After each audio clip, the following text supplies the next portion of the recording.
Hi guys. तो कैसे हैं आप सब। सो गाइस, जैसे कि आप सब जानते हैं कि अपनी एनसीईआरटी कवर कर रहे हैं और आज हम अपना ज्योग्राफी का चैप्टर 2 पढ़ेंगे जिसका नाम है हमारी पृथ्वी के अंदर। तो शुरू करते हैं अपने चैप्टर को। देखिए, जैसे कि आप सब जानते हैं कि जो हमारी पृथ्वी है एक गतिशील ग्रह है। वो हरदम घूमता रहता है। जो पृथ्वी है एक तो अपनी धुरी पर घूमती है, एक सूर्य के चारों तरफ चक्कर लगाती है। तो जो हमारी पृथ्वी है, उसके बाहर जैसे वो घूमती है तो जगह चेंज होती रहती है। और इसके अंदर जो है वो भी परिवर्तन होता रहता है, मतलब इसके अंदर और बाहर लगातार परिवर्तन होता रहता है। और जो हमारी पृथ्वी है उसकी जो अंदर की संरचना है वो कई परतों से बनी हुई है। देखिए, जो हमारी पृथ्वी है उसकी जो अंदर की संरचना है वो एक प्याज की तरह है। मतलब बहुत सारी जो लेयर है वो लगी हुई हैं, जो कि हमारी पृथ्वी के आंतरिक भाग बोलते हैं जिसे। आंतरिक भाग में बहुत सारी लेयर होती हैं, जो कि एक प्याज की तरह है हमारी जो पृथ्वी है। और देखिए, जो सबसे पहले जो पृथ्वी की सतह पर आती है परपटी आती है। सबसे ऊपर जो होती है पृथ्वी की सतह में वो परपटी होती है। जो ये परपटी होती है ये 5 किलोमीटर तक होती है। महासागरों में जो महासागर होते हैं, यहाँ पर महासागर जो होते हैं उनमें 5 किलोमीटर होते हैं, लेकिन जब ये महाद्वीप की बात की जाए तो वहां पर 35 किलोमीटर तक होती है जो परपटी होती है। और ये जो महाद्वीपियों में जो महाद्वीप जो होते हैं, महाद्वीपों में ये जो होती है सिलिका और एल्यूमिनियम से बनी होती है। ये जो खनिज होते हैं सिलिका और एल्यूमिनियम इनसे बनी हुई होती है। तो महाद्वीपीय जो परपटी होती है उसे सीएल बोलते हैं। जैसे कि सिलिका, सिलिका और एल्यूमिनिया, सीएल। और जो हमारी महासागरीय परपटी होती है उसे मैग्नीशियम और सिलिका से बनी होती है तो उसे सीमा बोलते हैं। सी सिल्का और एम मैग्नीशियम। तो इसी तरह जो हमारी महासागरीय और जो महाद्वीपीय परपटी होती है वो बनी हुई होती हैं। और तो जो समुद्र में है, हमारी समुद्र में 5 किलोमीटर तक होती है। कितनी गहरी होती है? 5 किलोमीटर तक होती है। और महाद्वीपों में 35 किलोमीटर तक होती है। ये जो हमारी परपटी होती है। परपटी के बाद हमारी मेंटल आती है। मेंटल जो होती है पूरी, मेंटल 2900 किलोमीटर तक है। 2900 किलोमीटर तक गहरी है। और मेंटल में भी बहुत सारी जो है वो आती हैं, जैसे कि क्रोड मेंटल, सीमा, बाहरे मेंटल, बहुत सारी आती हैं। और फिर उसके बाद हमारा क्रोड आ जाता है, जो यहाँ पर केंद्र में, जो पृथ्वी के केंद्र में होता है। और यहाँ पर जो मैग्मा, जो लावा होता है वो पिघलता रहता है। तो ये जो हमारा क्रोड होता है, जो आंतरिक क्रोड होता है वो 35,000 किलोमीटर की गहराई तक होता है। इसकी जो त्रिज्या होती है, त्रिज्या ऐसे जो होती है ये 35,000 किलोमीटर तक होती है। अगर हमें पृथ्वी के केंद्र तक पहुंचना है, अगर हमें पृथ्वी के केंद्र तक पहुंचना है तो हमें मिनिमम 6,000 किलोमीटर समुद्र में से इतना खोदना पड़ेगा। और हम मैक्सिमम माने तो मैक्सिमम है हमारा 6,371 किलोमीटर तक हमें खोदना पड़ेगा। और जो कि बिल्कुल असंभव है, क्योंकि जो पृथ्वी के बिल्कुल केंद्र में पहुंचने के लिए जो मैग्मा आ जाता है जिससे आगे खुदाई नहीं की जा सकती। यहाँ पर बहुत ही ज्यादा गर्म लावा होता है जिसके बारे में हम आगे पढ़ेंगे। और जो सबसे गहरी जो खाने होती हैं, जो खान होती हैं, वो सबसे गहरी जो खान है वो दक्षिण अफ्रीका में खोदी गई है, जो विश्व की सबसे गहरी खान है। और वो सर्वाधिक गहरी है। इसकी जो गहराई है वो लगभग 4 किलोमीटर है। और जो तेल की खोज में इंजीनियरों ने 6 किलोमीटर तक इसकी खुदाई की थी। तो आगे चलते हैं। देखिए, जैसे कि हम पढ़ कर आए थे कि जो परपटी है, परपटी हमारी महासागरों में कितनी होती है? महासागरों में 5 किलोमीटर तक होती है। और जो महाद्वीप होते हैं, महाद्वीप में 35 किलोमीटर तक हो सकती है, 35 किलोमीटर नीचे तक। जो परपट्टी के ठीक कौन सी परत आती है? परपट्टी के ठीक नीचे मेंटल आती है। तो मेंटल जो है वो मेंटल 2,900 किलोमीटर तक अंदर तक फैली रहती है। और इसकी जो सबसे आंतरिक जो परत है हमारी पृथ्वी की वो क्रोड होती है। अब देखिएगा, जो हमारी संपूर्ण पृथ्वी है, जो हमारी पूरी की पूरी पृथ्वी है, पृथ्वी का जो 1% है, 1% जो है, 1% जो है वो परपटी है। जैसे कि ये हमारा पृथ्वी हो गई। अब इसके जो 1% है, वे- जो इसका 1% है, ये जो 1% है इसमें परपटी है। फिर उसके बाद जो हमारा मेंटल आती है, मेंटल जो 84% उसकी आंतरिक जो संरचना है जो अंदर है वो कंजर्व करती है। अब जो 15% है वो हमारा क्रोट जो है वो 15% करती है, जो पृथ्वी के आयतन के केवल 1% हिस्सा को परपटी जो सबसे ऊपरी सतह होती है। फिर हमारा मेंटल जो कि नीचे आ जाती है वो सबसे ज्यादा हिस्सा कवर करती है। अब आप कहेंगे कि जो गहरी होती है वो तो हमारा क्रोड होता है सबसे गहरा, जैसे कि हम यहाँ पर पढ़ कर आए हैं कि जो 35,000 किलो 3,500 किलोमीटर तक होता है गहरा। नहीं, लेकिन ये जो क्रोड होता है ये इतना ही फैला रहता है। लेकिन जो हमारी मेंटल होती है ज्यादा चारों तरफ फैली होती है, तो इसलिए इसका जो हिस्सा होता है, इसका जो आयतन होता है वो काफी ज्यादा होता है। और यहाँ पर जो हमें महाद्वीपीय प्रॉपर्टी दे रखी है, और यहाँ पर महाद्वीप और यहाँ पर सागरीय प्रॉपर्टी जैसे कि यहाँ पर हमें बताया हुआ है। तो आगे पढ़ते हैं।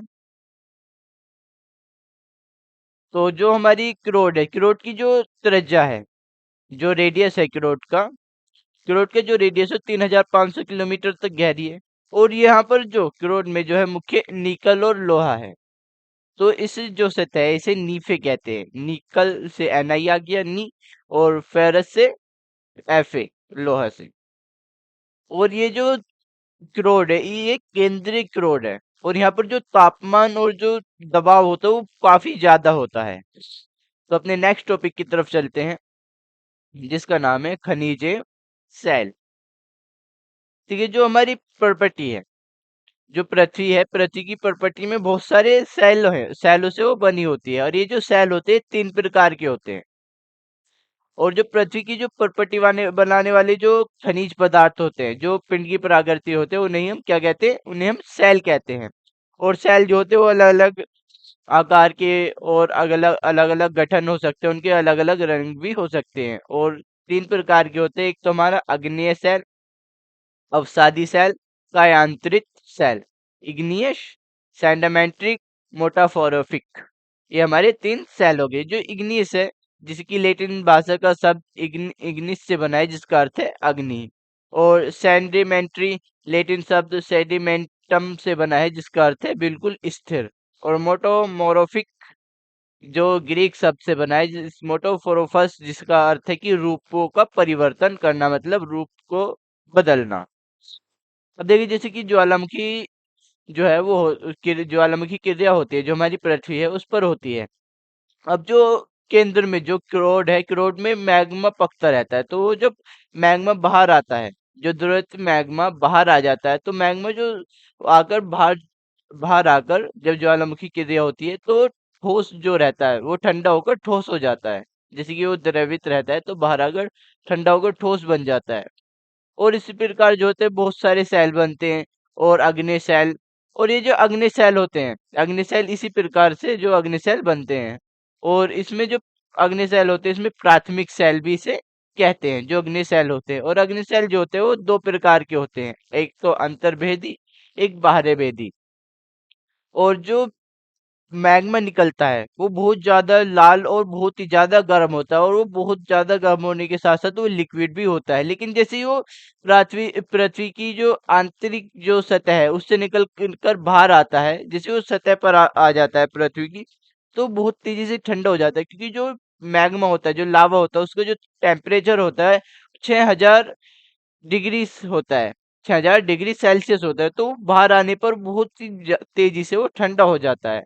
और जो हमारी पर्पटी है उस पर जो सेल बनने लग जाते हैं, जो बाहर बेदी सेल बनते हैं, उन्हें अग्नेय सेल कहते हैं।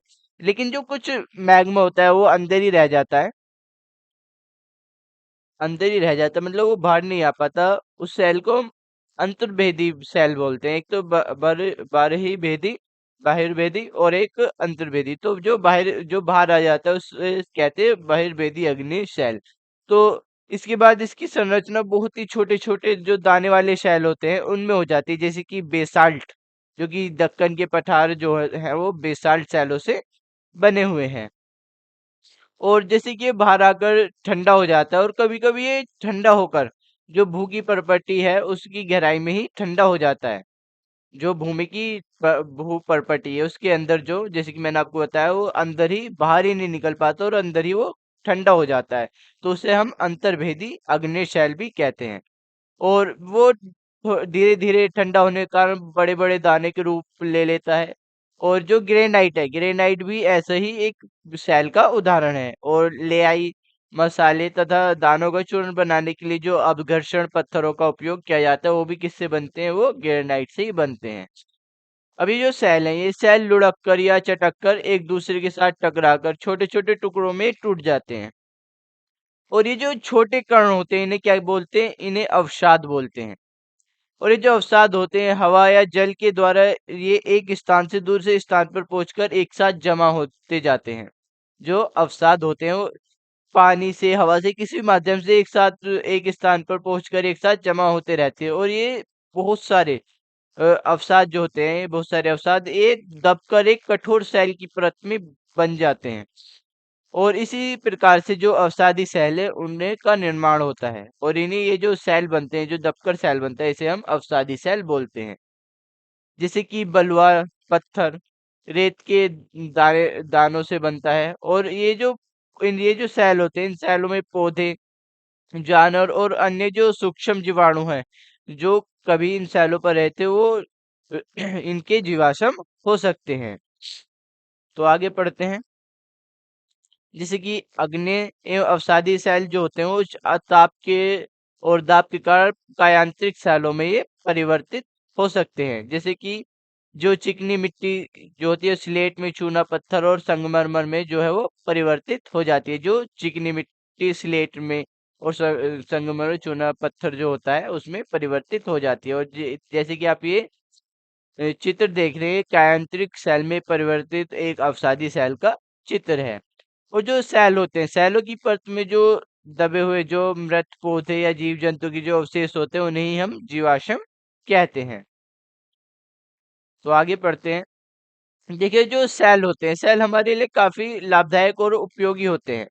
जो सेल होते हैं, हम कठोर सेल जो होते हैं, उनसे सड़कों का निर्माण होता है। और उनसे सीमेंट आदि भी बनता है, जो सेल होते हैं। और घर बनाने, इमारत बनाने में भी ये काफी जो काम आते हैं। और सजाने के लिए घर को भी जो सेल होते हैं, उनका काफी उपयोग किया जाता है। और जैसे कि हमारी प्रसिद्ध इमारतें हैं, जैसे लाल किला और ताजमहल हो गया, इनमें भी जो सेल है, उनका प्रयोग हुआ है। जैसे कि इसमें संगमरमर पत्थर का, जो कि चिकनी स्लेट से उस सेल का निर्माण हुआ है, इन सेलों का। और यहाँ पर ये लाल पत्थर से बने हुए हैं, जो हमारा लाल किला है। देखिए, जो सेल है, सेल एक दूसरे रूप में परिवर्तित होते रहते हैं। ये सेल है, निश्चित दशाओं में एक प्रकार एक सेल चक्रीय तरीके से एक दूसरे में परिवर्तित हो जाते हैं। जैसे कि एक सेल दूसरे सेल में परिवर्तित होता है, और उसे क्या कहते हैं? हम सेल चक्र हम उसे कहते हैं। जैसे कि जो द्रवित मैग्मा होता है, जो कि बाहर आकर ठोस जो है वो अग्नि सेल बन जाते हैं। जैसे कि ये मैग्मा ट्यूब है यहाँ पर, और ये जो मैग्मा है, जो लावा है यहाँ पर, जो कि पृथ्वी के केंद्र में स्थित होता है, जो लावा होता है, जो कि पृथ्वी के केंद्र में स्थित होता है। और जो ये मैग्मा ट्यूब है, इसके जरिए बाहर आ जाता है। तो ये जो मैग्मा है, ठंडा होकर ठोस जो अग्नेय सेल है, उसमें बदल जाता है। अब ये जो अग्नेय सेल है, ये छोटे छोटे टुकड़ों में एक स्थान से दूसरे स्थान पर स्थानांतरित होकर या तो एक कायांतरिक सेल भी बन जाते हैं, और या फिर ये अवसादी सेल में भी छट जाते हैं, जो छोटे छोटे टुकड़े होते हैं। अब ये जो अवसादी सेल है, ये अवसाद जो है, सॉरी, ये अवसादी सेल आगे बनेंगे। ये जो तलछट है, ये जो तलछट हो जाता है, आधे तो कायांतरित सेल में बन जाते हैं, लेकिन कुछ जो कि कायांतरित सेल नहीं बन जाते, जो कि तलछट हो जाता है, वो अवसादी सेल में बन जाते हैं। और या फिर वो जो अवसादी सेल होते हैं, फिर से तलछट में बदल जाते हैं, या फिर वो फिर कायांतरित सेल में बदल जाते हैं। अब जो कायांतरित सेल है, ये जो कायांतरित सेल है, या फिर ये अवसादी सेल में, अवसाद में, तलछट में बदल जाते हैं। और जो अवसादी सेल होते हैं, वो मैग्मा में भी परिवर्तित हो जाते हैं। और जो हमारे कायांतरित सेल है, वो भी मैग्मा में परिवर्तित हो जाते हैं, जो कि ज्यादा ताप और दाब के कारण ये सब हो जाता है। और ये अग्नेय सेल भी जो मैग्मा है, उसमें परिवर्तित हो जाते हैं। ये सब जो होता है, ताप दाब के कारण होता है। और ये जो अवसादी और कायांतरित जो अग्नि सेल हैं, ये कायांतरित सेल में बदल जाते हैं। और बहुत ज्यादा ताप या दबाव के कारण ये जो कायांतरित सेल है, ये दोबारा पिघल कर पुन पिघलकर द्रवित मैग्मा बन जाते हैं और जो कि ठंडा हो फिर ये जो मैग्मा दोबारा निकलकर ठंडा होकर ठोस अग्नि सेल बन जाते हैं और इसी प्रकार ये जो चक्र है ये चक्र चलता रहता है। और ये जो सेल है, इस सेल जो है विभिन्न खनिजों से बनी होती हैं, जैसे कि खनिज होते हैं जो कि प्राकृतिक रूप में पाए जाने वाले पदार्थ होते हैं और जिनका जो निश्चित और भौतिक गुणधर्म एवं निश्चित जो रासायनिक मिश्रण होता है वो खनिज मानव जाति के लिए बहुत ही ज्यादा जो है वो महत्वपूर्ण होता है। जिसकी जो कुछ जो खनिज होते हैं उनका उपयोग ईंधन की तरह होता है, जैसे कि कोयला, प्राकृतिक गैस, क्रूड ऑयल, पेट्रोलियम। इनका जो उपयोग है, इनका उपयोग उद्योग औषधीय उर्वरकता में भी इनका किया जाता है। और जो हमारा औषधीय उर्वरकता में लोहा, एल्यूमिनियम, सोना, यूरेनियम जो ये सभी होते हैं, इनका उपयोग जो खनिज होते हैं इनका उपयोग काफी महत्वपूर्ण, मतलब इनका काफी उपयोग हम जो मानव जाति है वो करती है और ये हमारे लिए काफी महत्वपूर्ण होते हैं। सो गाइस यहाँ पर जो आपका चैप्टर है वो कंप्लीट होता है। ठीक है, जो चैप्टर है यहाँ पर बहुत छोटे छोटे चैप्टर दे रखे हैं, तो हम अपने चैप्टर को कवर करते चल रहे हैं। अगर आपको वीडियो अच्छा लगा है तो आप लाइक जरूर करें और साथ ही अपने दोस्तों को शेयर करें। अगर आपको हमारे चैनल पर पहली बार आए हैं तो चैनल को सब्सक्राइब करें और बेल आइकन को प्रेस करें। तो मिलते हैं अपने नेक्स्ट वीडियो में, तब तक के लिए बाय बाय।